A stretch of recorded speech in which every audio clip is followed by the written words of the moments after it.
2026లో జనవరి 29 గురువారం రోజున భీష్మ ఏకాదశి. ఈ ఏకాదశి ఉపవాస దీక్ష తీసుకోవాలనుకునేవారు 28వ తేదీ అంటే బుధవారం రోజున పగలు 2:37 వరకు దశమి తిథి ఉంది. తరువాత 29వ తేదీ మధ్యాహ్నం 12 గంటల వరకు ఏకాదశి తిథి ఉంది. ద్వాదశి తిథి 30వ తేదీ అంటే శుక్రవారం 9:57 ముగుస్తుంది.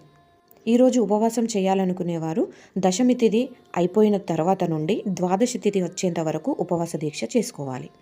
ఏకాదశి రోజు ఉపవాసం ఎంత ముఖ్యమో ద్వాదశి తిథి అయిపోకముందు మీరు నైవేద్యం పెట్టి ఉపవాస దీక్షను ముగించుకోవడం కూడా అంతే ముఖ్యం.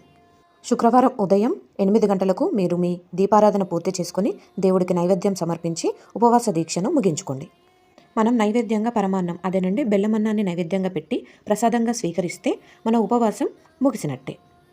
ఈ 3 రోజులు విష్ణు సహస్రనామ పారాయణం చాలా శ్రేష్టం. దైవ